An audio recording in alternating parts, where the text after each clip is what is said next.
really after that experience and then my training in November of 21 and then subsequent trainings, it's just been a process of me remembering me, realizing that I had dismembered myself to fit so many roles and responsibilities and ideals that somebody else had given me. And it was this process of reclaiming myself in all of these places.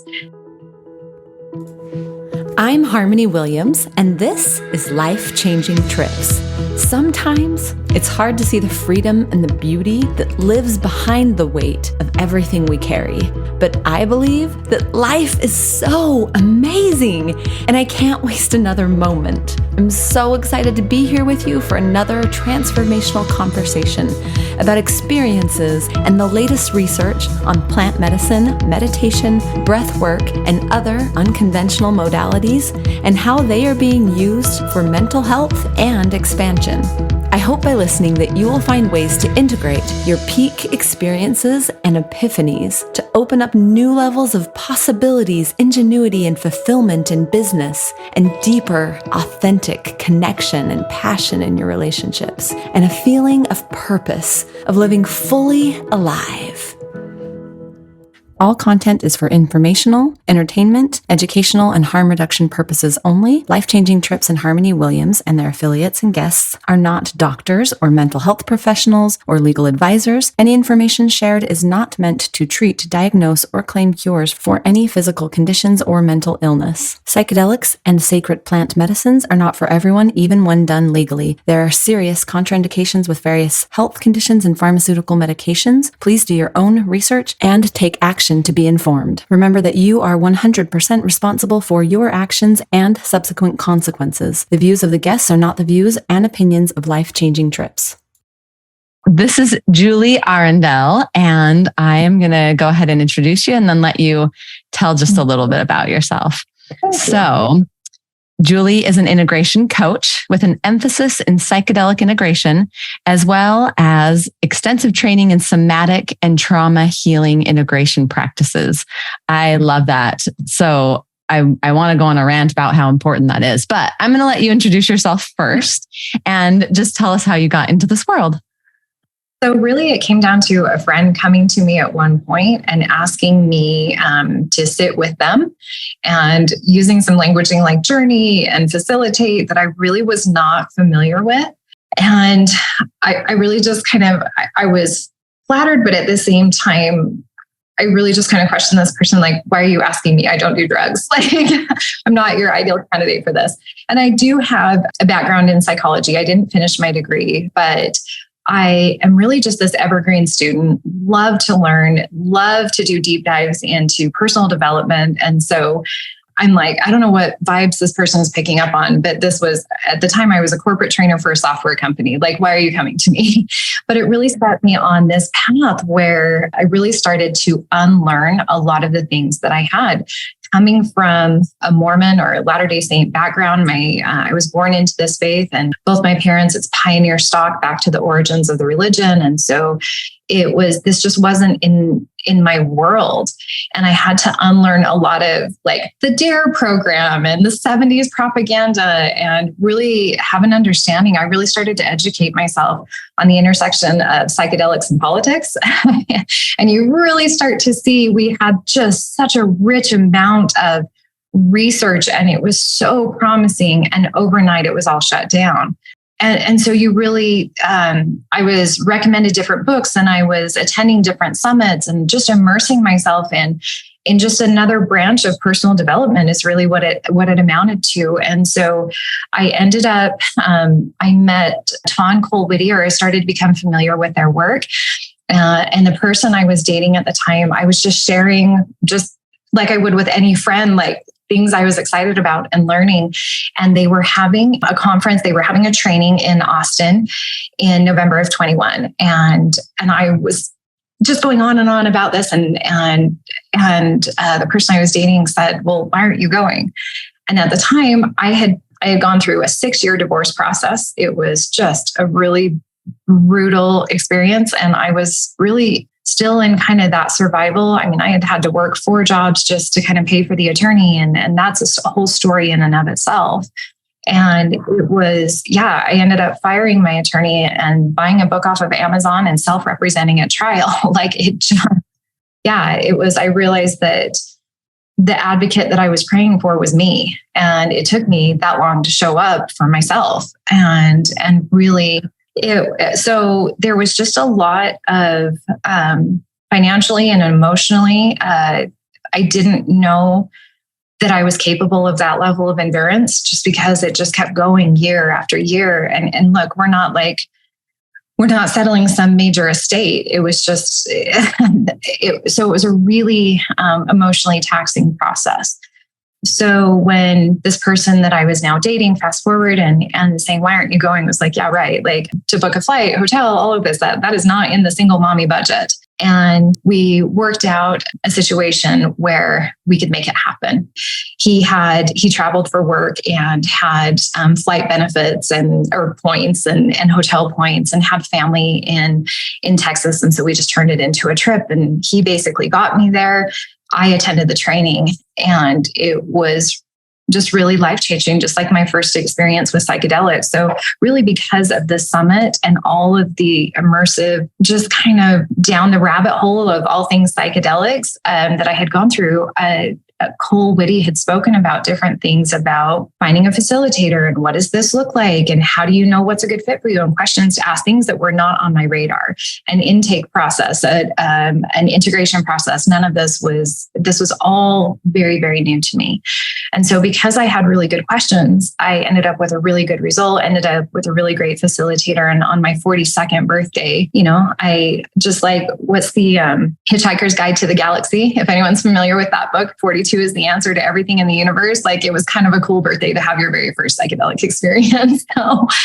So that's how I came into it. And really I think my heart has always been drawn to personal development, the supportive arts. Like I said, psychology was my major. I didn't finish, but that just understanding really the lineage of how we got to wherever we got, how we landed here, what got us here. I wanted to understand the backstory. I wanted to understand all of the things that led up to it. And so really after that experience and then my training in November of 21 and then subsequent trainings, it's just been a process of me remembering me, realizing that I had dismembered myself to fit so many roles and responsibilities and ideals that somebody else had given me. And it was this process of reclaiming myself in all of these places, taking off masks, stopping the people pleasing, really just finding me. And really, I have a mentor that I worked with, who talked about finding my full prismatic self. And that's what it's felt like. I've had to follow the rainbows. And this doesn't even have to do with the queer part of my story. This is just, you'll notice I quite like colors. So color and pattern, and realizing that I didn't have to just choose a single one note or a single favorite color, that I get to exist in this full prismatic life. And it's been a really beautiful is probably a better way to put it, beautiful experience in coming to that. Oh, it's so exhilarating when you step out of that box for the first time. And I was just thinking today, I've kind of almost lost that excitement because I'm so used to it. It's been several years of the first time where I actually wore what I wanted to wear. And yes. What it felt like, I felt beautiful and I felt fun and it just felt good on me, and a little dress and, flowy sundress kind of thing. And that in and of itself, each of these little steps and pieces of finding myself were exhilarating. It's so funny that I'm focused on that at this very moment. I just threw on a dress and I remembered the first time I wore it going I just feel like me. I want to just go like dance in the forest and sing and whatever. I don't know. It's so silly, but all these little steps, like you said, taking off masks and becoming just that full spectrum of who you are, that, and figuring that out, not that I've become, but like each little step along the way as you explore that.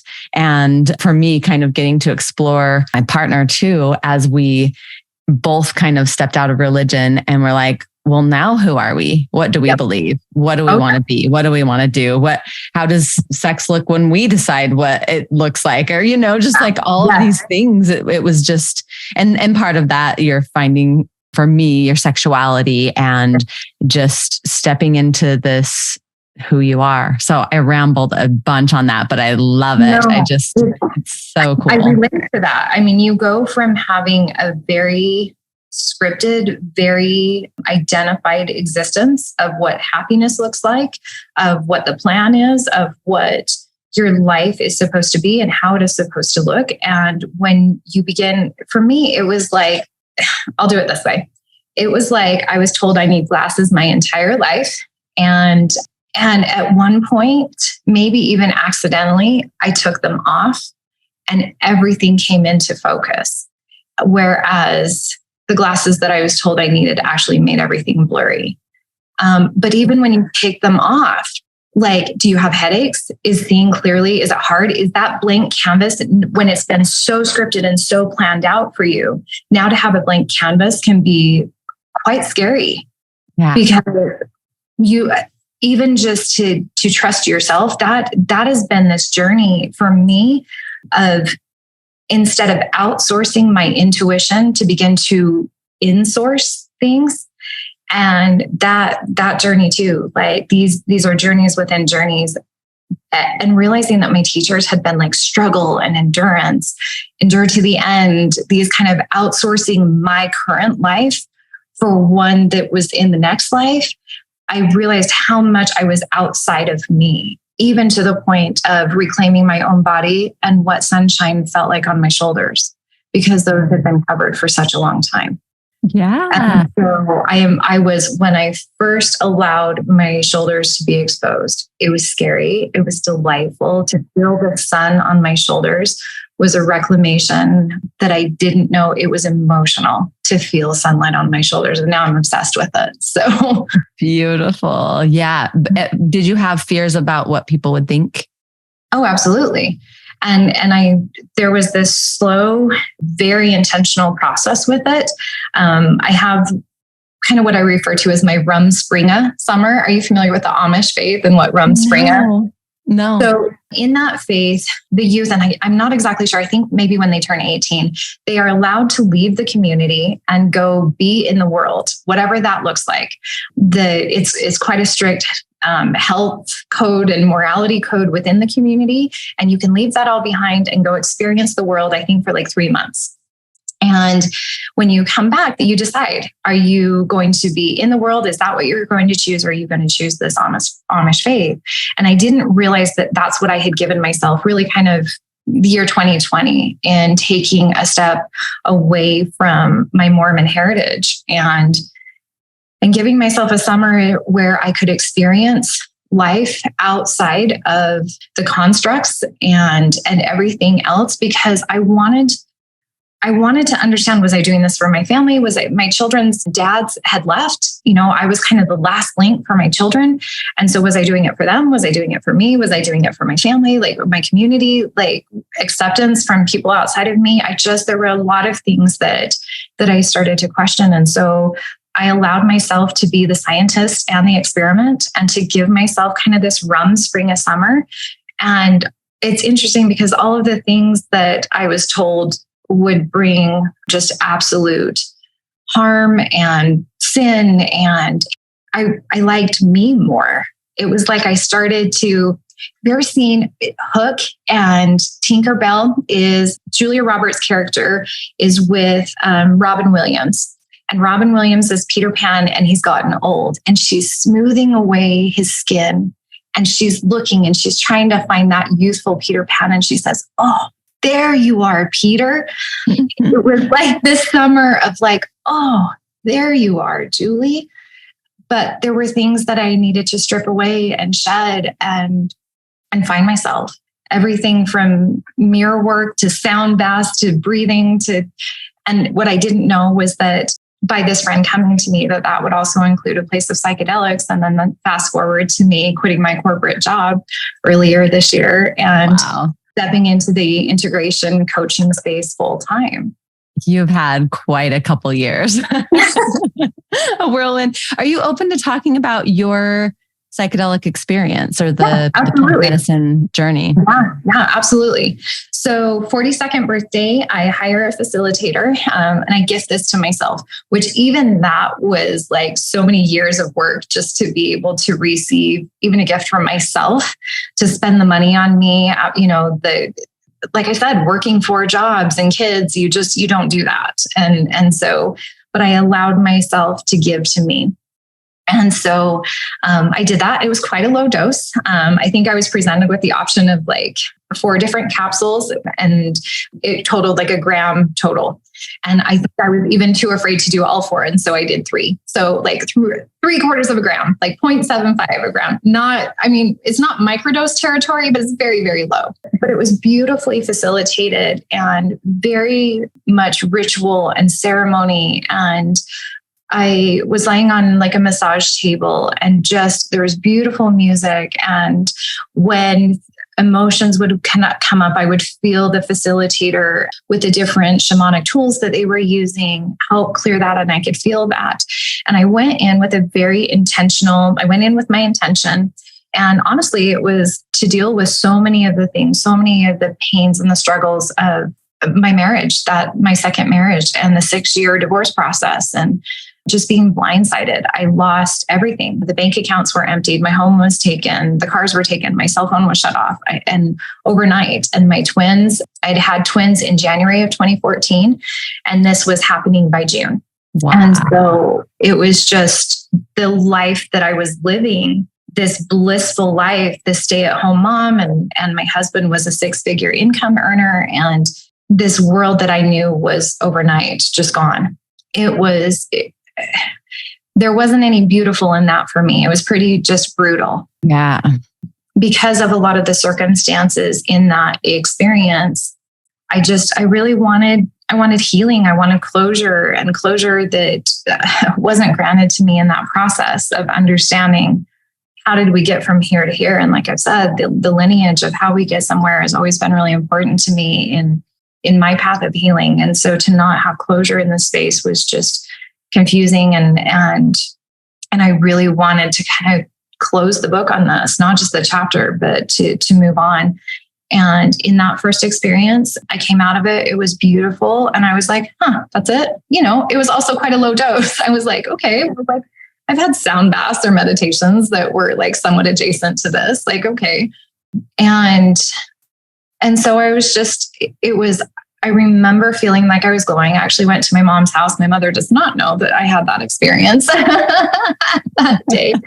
But I went to my mom's house and was having a conversation with my brother. And my brother was just like, you look different. Just where did you come from? You're just absolutely glowing. I don't know if it's just because it's your birthday or whatever it is. And so it was just a really intentioned day, but I didn't. And often when I'm working with clients, I'll tell them to go in with intention, but not expectation. The medicine itself, if we were in an ER and you had a broken arm and you're also having a heart attack, the doctors are going to attend to the heart attack before they attend to the broken arm. And here I was going into this situation thinking I was dealing with one situation and it was actually highlighting another. But a little while later, I had a group journey that was facilitated. There was probably 7 to 9 facilitators, and it was a room of people. 7 to 9 facilitators. Facilitators in a room of about 21 people. And wow.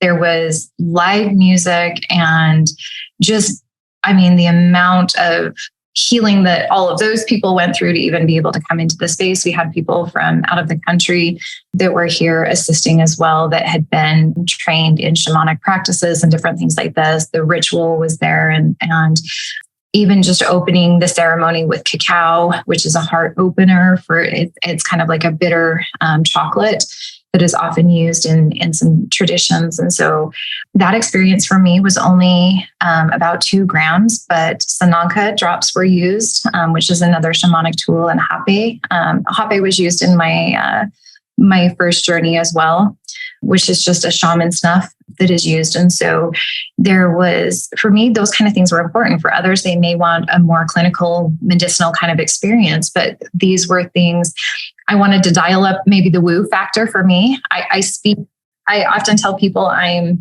speak multiple languages. I can go all the way in one direction with woo, and I can go all the way in another direction with very scientific, hard fact data. But for me, I love it. I love it when they combine, or, like when you can show the science behind the woo, my favorite. So good. Yes, exactly. Well, and I've gotten to a place where I'm comfortable again, like I can travel that spectrum, but where do I most resonate? Am I trying to prove it to somebody? Because I think for me, I was needing that external validation. And so every single time I would notice things like that of, okay, why am I explaining this in these terms? Or why do I feel like I need to get somebody on board? Where am I not on board with my life? Like I started to really kind of take those questions back to me. And it was so huge. Like just what you said. And I want to highlight it because it's so important whenever you're trying to defend yourself or you're trying to, prove something to someone else. Or, I mean, really, you can use that in so many things in coaching we do, right? When we're like, he's not doing the things my husband won't go take me out, and we're not going on trips, or he's not paying enough attention to me. Then looking back, like, where am I not paying attention to myself and turning it inward? Because you want to go to those relationships taking care of yourself, and then it's just fun, right? Anyway, that was a side note. I wanted to highlight that, but I didn't want. No, I appreciate it because I have done a lot of work in integrating the 15-year-old me, who every time I was realizing, even if I was the authority, like I was trying to adopt a new diet or something like this, that 15-year-old would come up and rebel against the authority, even if I was the authority. And so there was work in sitting with that 15-year-old and just really receiving their wisdom and not othering that part of myself. I really don't like these ideas of like ego death, and it feels like an othering of parts of you. If there's ego, why are we not integrating it? What is the ego here? Like, and the other thing is just being a psych major and using Freud terms, like, don't even get me started. Like, really, this is the reason I didn't finish my degree, is because I didn't want a degree in the history of Freud. Like, we've advanced, we've learned some things. Like, why are we still talking? That's not to say that there haven't been contributions to psychology, but I didn't want a psychology history class. I wanted effective options. And it's also why I didn't go back and finish, even though I wanted my doctorate. I wanted my own private practice and to do that. But as a single mom, it did not make sense to leave my corporate job to go into debt for a degree that was going to pay me less, and it was going to take me 8 years. And then I still wouldn't be able to give my clients what had been most beneficial to me because insurance wasn't going to cover it, or whatever the case may be. Mm-hmm. And so this idea of taking these parts and sitting with them and really having a conversation. And I noticed one of the tenets, one of my kind of declarations of what I wanted is really deep, authentic relationships. Well, where am I not having that with myself? Mm-hmm. Am I completely ignoring my body? Yep, I'm tired today. And instead of taking a nap and allowing myself to rest, like I'm just pushing and grinding. And like, who wants to be in a relationship with someone who is relentless? So it's, and my partner coming, like I said, we have 7 kids when we were chatting earlier. And so even kind of learning the schedule of everybody being home for the summer is just, my partner came with 4 kids. I came with 3. So we have this Brady bunch plus 1. And I told a girlfriend the other day, I'll have it figured out by the time I go back to school. I think is like, I feel like I'm trying to figure out muggle time. And, but also like, where am I not figuring things out with just my own morning routine? Mm-hmm. Where am I not giving myself the time? And is that why I am feeling so scattered and chasing so many things and feeling burned out? Even though I said I wasn't going to leave my corporate job and a burnout kind of state to come and have my own business. Why is this showing up? Oh, maybe I just need a nap. Right. There's a lot of kids in here. I'm feeling you. We are both, there's a lot of people in my house, and taking care of ourselves, right? It's so important. It's so good. I love that. My son, my 17-year-old, I went on a hike with him, and he was just telling me, my daughter just had a baby a few weeks ago, and it's so beautiful. And her husband's here, and they're staying with us for a little bit. And so there's 9 humans in our home. And I'm talking with my son on this hike, and he's just like, just feel those emotions as they come up. Just feel them instead of trying to run away from them. Usually when you're experiencing this depression and exhaustion, it's there to alert you that something is off. And instead of, trying to push it away and hurry and get out of it, just ask your body what it's trying to tell you and just be with it. I'm like, oh, you're so beautiful. Seriously, like to have children who,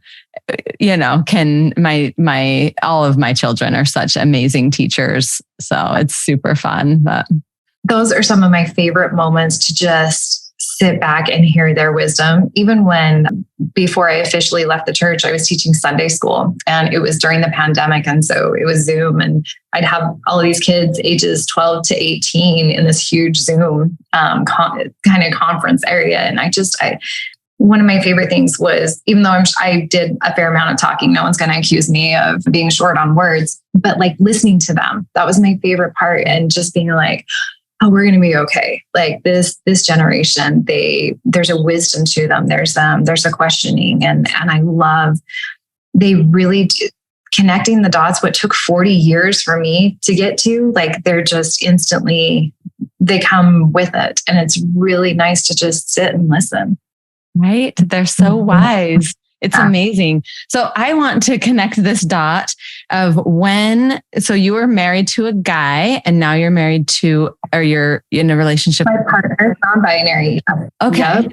So tell me when this happened and how this is when the realization came. And oh yeah. So around 2020, like this was my year of kind of leaving the LDS faith. And so that happened. And then fast forward to my 42nd birthday, had my first psychedelic experience. Fast forward to almost the end. It was right before my 43rd birthday. And by the way, my birthday is tomorrow. I'll be 44. So this is kind of real time. Like there's a lot of things that happened in the summer for me. I was almost 44. Happy birthday. Thank you. I was very content to not date anymore. And yes, I'd been married twice to men, and I had only ever dated men. And in the course of me leaving my faith, I actually had a lot of friends who were in the polyamorous space, which wasn't a space that I had an issue with. It just wasn't one I wanted to participate in.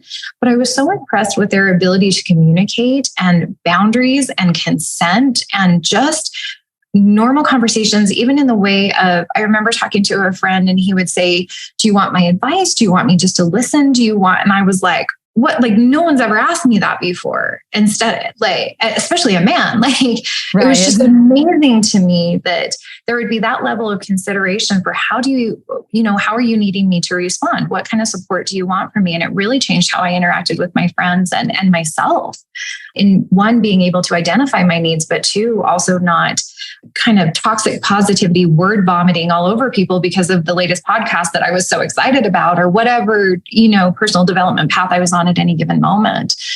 And so really because of that, and just seeing a different array of life and people being happy. And I don't know, I think I just started to be like, maybe there's more to things. And I started to have curiosities. And so whenever something comes up, I'll back up a little bit. When I started to question my faith, I had joined a Facebook group, and it was just really helpful for me to read other people's experiences and what they were going through.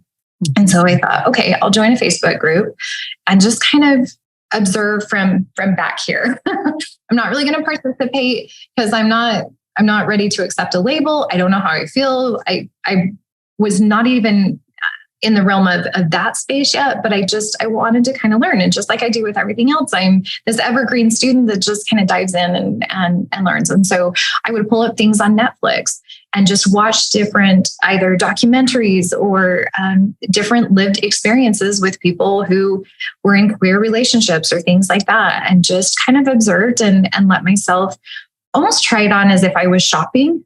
How does this dress feel? How does this shirt feel? That kind of thing. But very, very privately, just at home. You mind sharing the Facebook group?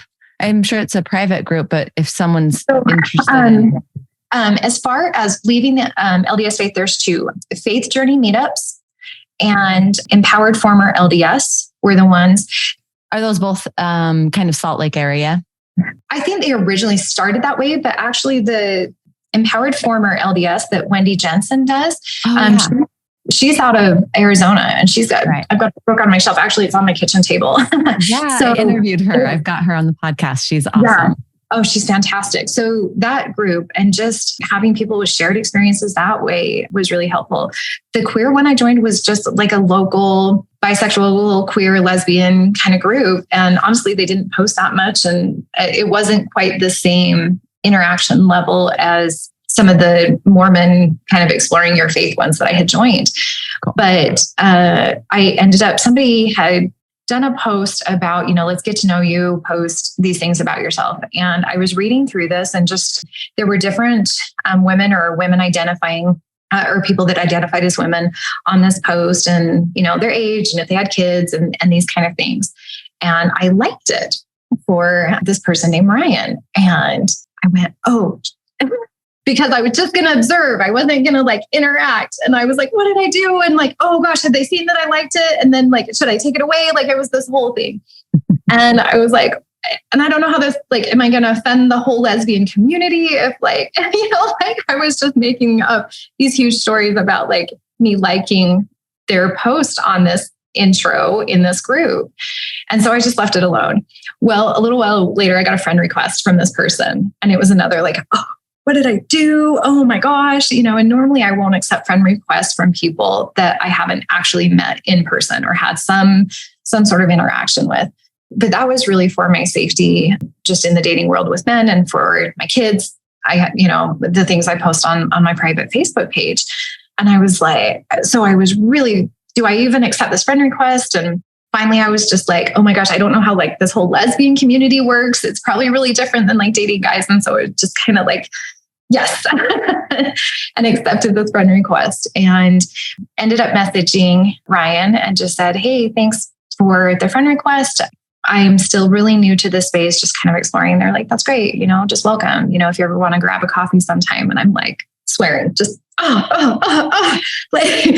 crap. I had cultivated a friend group that I was really happy with. I did not want anyone else in my life. I had a very strict 10-year plan of rebuilding my life after this crazy divorce situation. And I just I did not have room for anyone in my schedule. I did not want any more friends. And now I had just I had opened this up.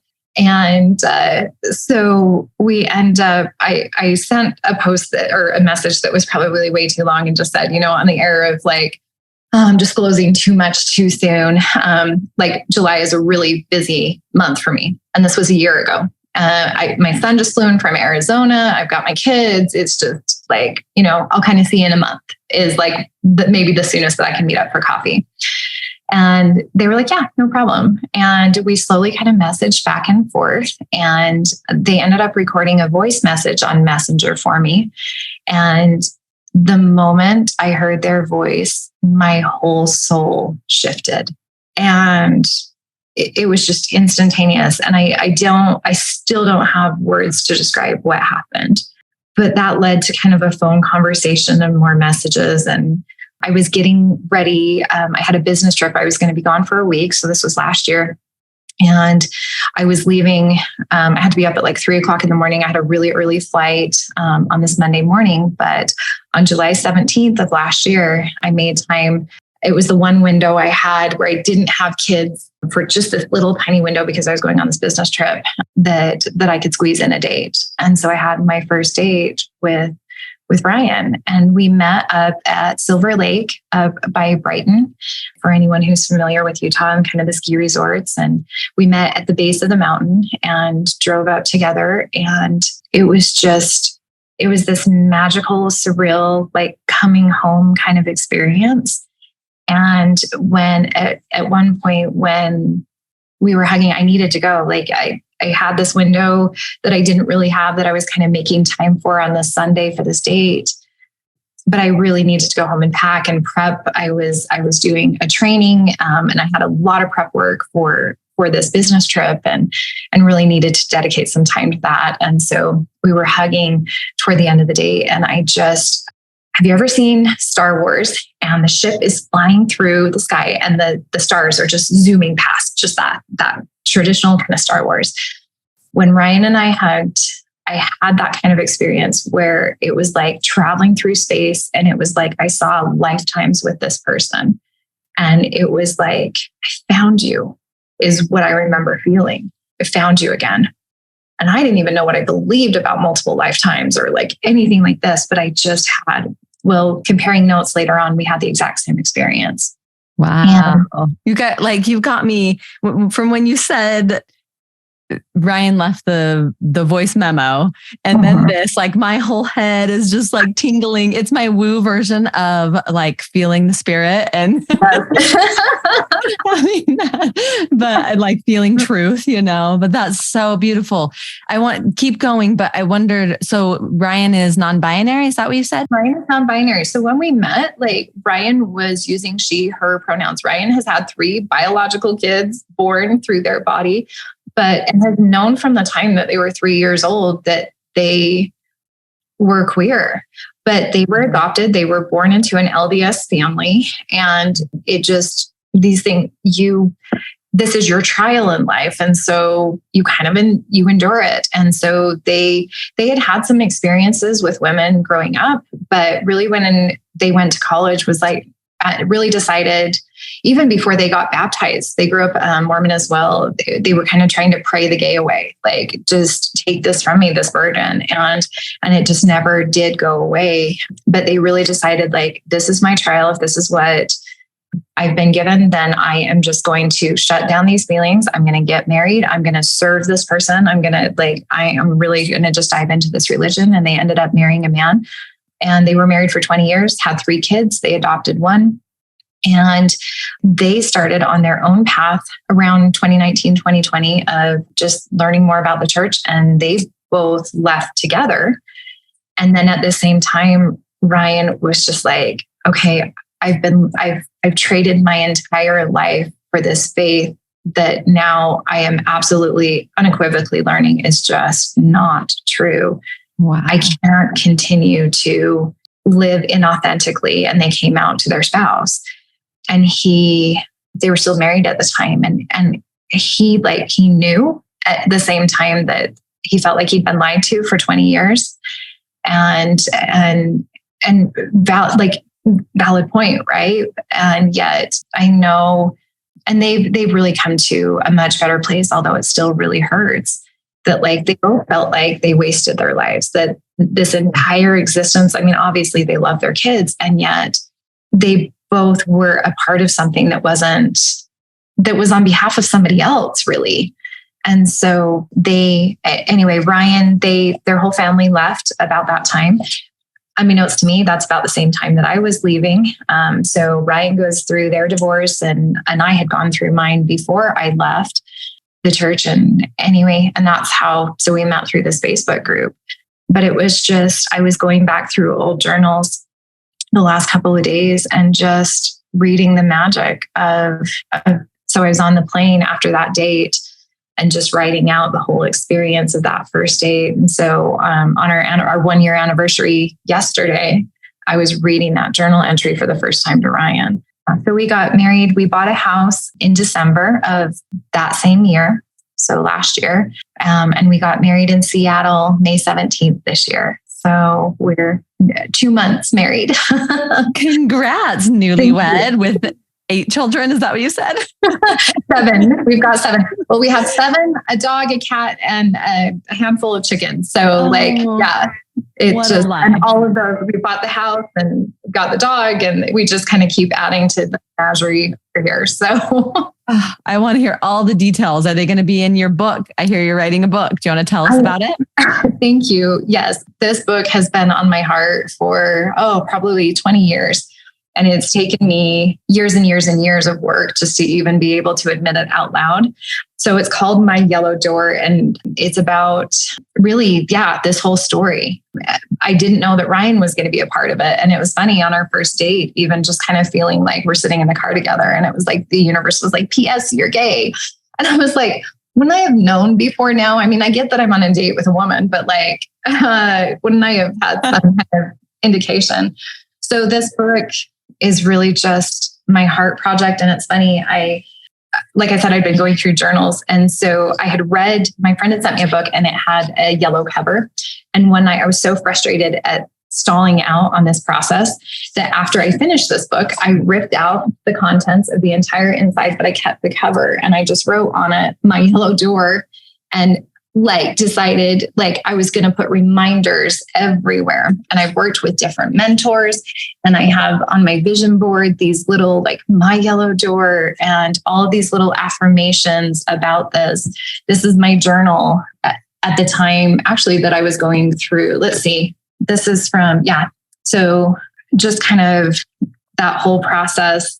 My 42nd birthday and all of that. So it's just, I have kind of multiple versions of reading this experience. And this year I decided like, we are bringing this to completion. This is no longer going to be this heart project that's kind of been on the back burner or the shelf. I'm not going to do one more meditation or one more on my bookshelf here. I've done an arrow break ceremony with regard to kind of just releasing a lot of the blocks and fears of even doing this. And I've had similar experiences and meditations and staying there every full moon and new moon meditation. Like this is kind of on my heart. And I just thought, like this is the year that will bring this to completion. So I'm about 2/3 of the way, a little bit more than that finished. And so I had a really unique experience during the summer solstice as well, where a publisher, I was standing in ceremony at a sunrise ceremony for summer solstice to welcome in summer solstice. And unbeknownst to me, the person next to me has written multiple books and heard my experience. I'm putting herbs in the fire and letting go and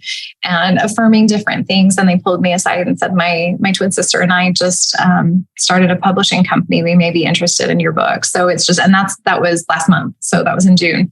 So I have some work to finish, but it's just, things are coming together and I'm really excited to birth this baby. And I feel like I've been pregnant for 20 years with this book.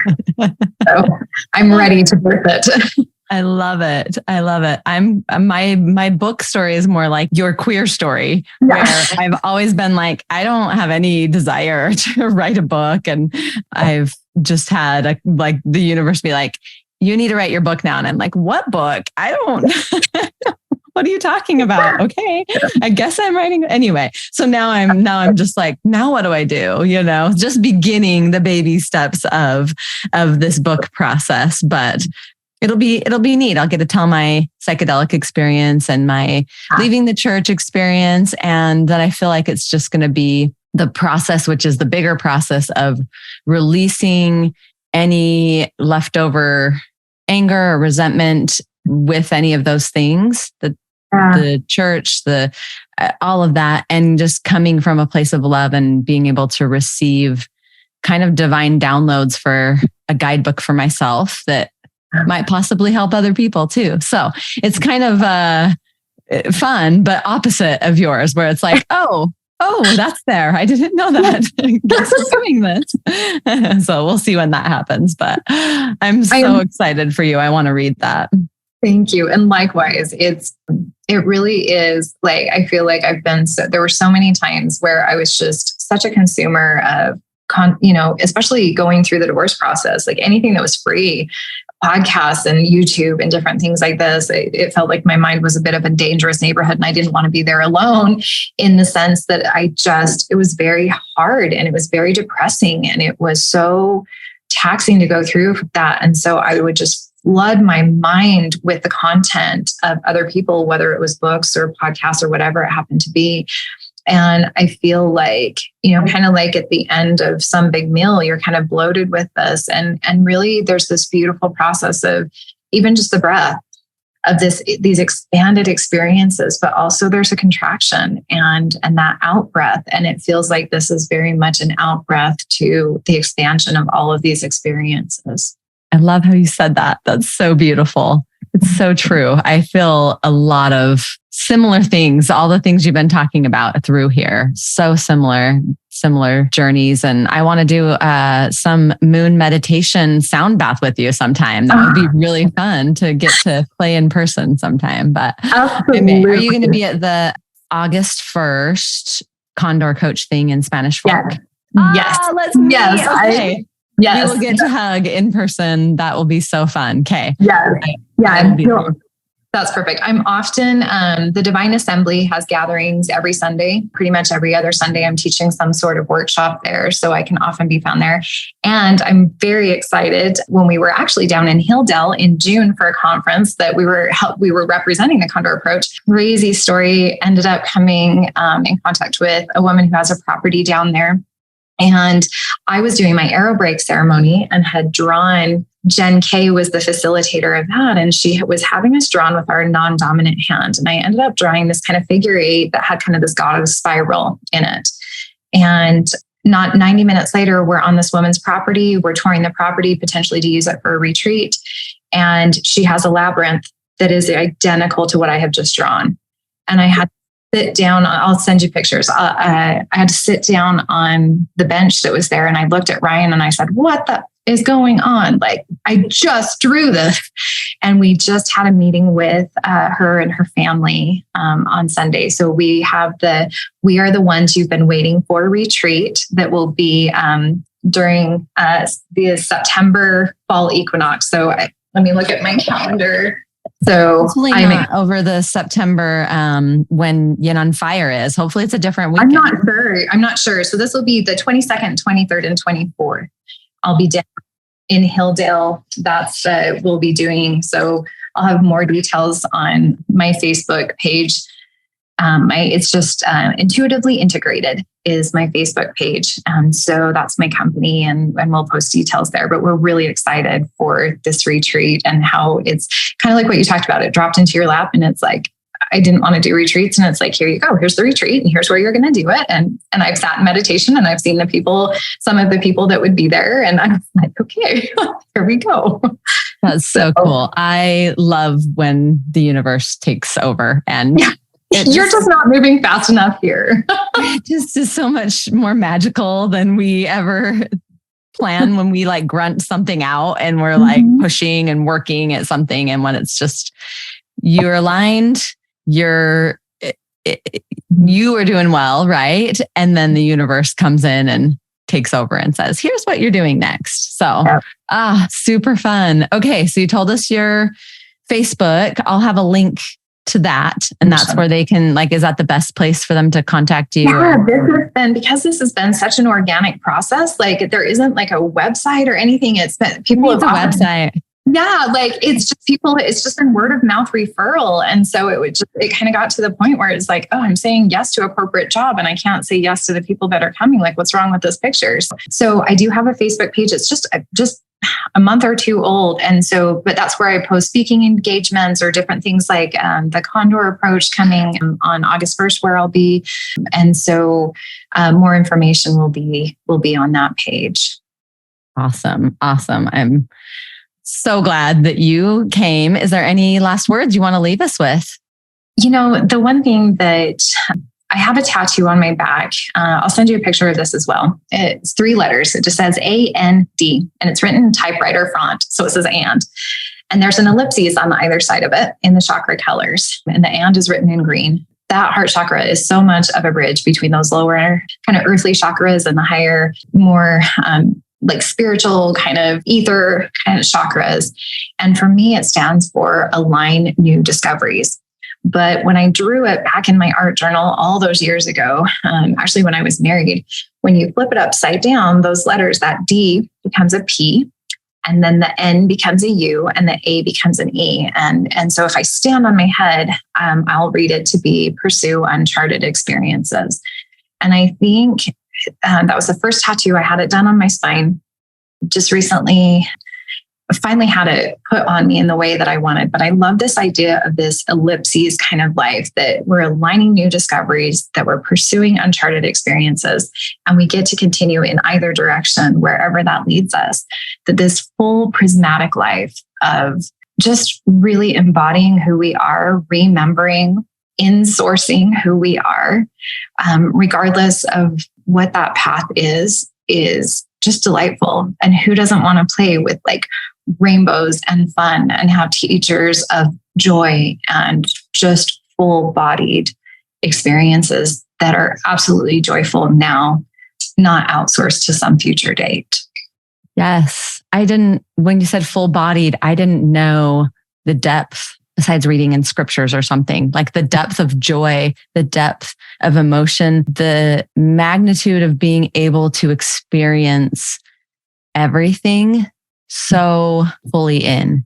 I'm trying to find the best words to describe how different it feels. Some people have described it as living your life in black and white before, and then coming and you're like, oh, there's color, living in HD, or just, it's so different, especially where I had come from. I was depressed and stuck and overwhelmed and just kind of burnt out. Right. And so it really looked like full HD color from that state, that frame of reference. But I was a pretty happy person before that too. And I love the standing on your head thing. When you said that, I was like, that's so cool, because I feel like that's what my whole life has been. Like, I'm standing on my head and it's like, oh, everything makes sense now. I was supposed to stand on my head in the world, or like, it doesn't, I can't give you, but when you said that, it just like, for me, that like connected, and I can't say how, but everything is upside down. Everything is, but it's so right upside down. I don't know what I'm trying to say, but I love that standing on your head thing. Well, it's something that I'll do oftentimes. Like, I'll lean my head over the edge of my bed or something like that when I get stuck in kind of the cerebral place, that even just looking at things upside down can really help.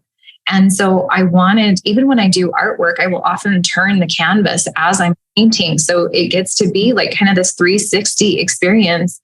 And oftentimes I don't even know it's abstract. My sister very much, when she paints, when we do paint night, she'll tape it off and it's very linear. And my process is not that way. It's like, well, I'm kind of feeling this music and this paintbrush looks good. And I don't even know what it's going to be until it emerges off the canvas, which has been very much my experience with my life. This book, as much as I tried to plan and had a very structured, it just wasn't. And so even things like leaning into my human design and having tools like this have been so incredibly helpful. But it's this idea of, like, what happens when you just take a step to your left or right and look at it just slightly differently? Does everything open up? Are you able to see and to feel in a way that you've never thought possible before because you've only been in this one place?